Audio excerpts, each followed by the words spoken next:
आज की कहानी में मैं आपको 100-200 साल पहले ले जाती हूँ। बहुत समय पहले की बात है। एक सेठ जी थे, बहुत पैसे वाले। उनका बहुत बड़ा कारोबार था, सैकड़ों बीघा ज़मीन थी और सोने चांदी का कारोबार था, दुकानें थी जिन्हें किराए पे दिया हुआ था और इसके अलावा महाजनी का कारोबार था जो सूद पे पैसा देते हैं। उनकी 3 पत्नियाँ थीं।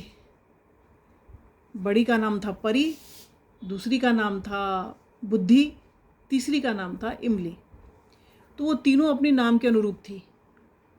जो सबसे बड़ी थी परी, वो बहुत सुंदर थी और सेठ जी के साथ बड़े बड़े समारोह में जाती थी, शादी ब्याह में जाती थी, उनका सम्मान होता था। मतलब जहाँ भी एंटरटेनमेंट के उद्देश्य से वो लोग जाते थे तो दोनों उनको साथ ले जाते थे। दूसरी पत्नी थी बुद्धि, और बुद्धि नाम के अनुरूप ही बहुत ही बुद्धिमान थी और सेठ जी का सारा कारोबार, हिसाब किताब वही देखती थी, सारे बही खाते वगैरह वही पूरे करती थी। तीसरी थी इमली, नाम के अनुरूप वो खट्टी थी, मतलब कुछ लड़ाके स्वभाव की, तेज़ तर्रार, ज़ोरदार आवाज़। उनके सारे आसामियों को वो संभालती थी, नौकर चाकरों के ऊपर हुक्म चलाती थी, सब डरते थे। तो इन तीनों बीवियों ने सेठ जी का कारोबार बहुत बढ़िया चलाया हुआ था। सेठ जी को कोई चिंता नहीं थी। तो ऐसे करते करते 18 साल हो गए उनको, उनके कारोबार को बढ़िया से चलते हुए। 18 साल बाद एक दिन उनके कुल ज्योतिषी उनके घर आए।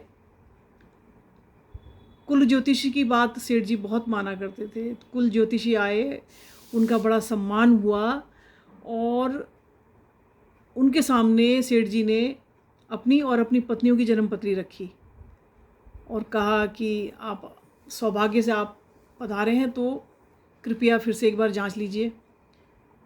तो ज्योतिषी ने बहुत गौर से उनकी पत्रियों को जांचा, हिसाब किताब लगाया राहु केतु वगैरह का, ग्रहों का, और फिर कहा कि सेठ जी, अभी तक आपका कारोबार बहुत बढ़िया चल रहा था 3 पत्नियों के बल पर, मगर अब ऐसा समय आया है कि आपको इनमें से किसी एक पत्नी का त्याग करना पड़ेगा, वरना आपके लिए बहुत मुश्किल हो जाएगी।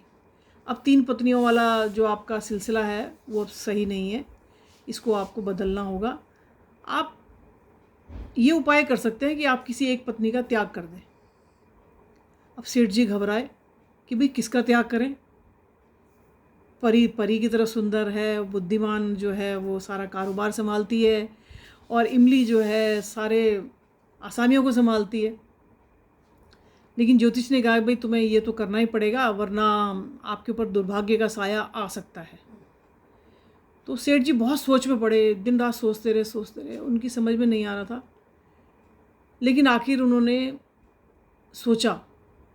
अब मैं आपसे पूछती हूँ, आप बताइए कि सेठ जी को कौन सी रानी को छोड़ना चाहिए, परी को, बुद्धि को, या फिर इमली को? कमेंट बॉक्स में लिखिएगा, बाद में मैं भी आपका जवाब बताऊंगी अपना वाला।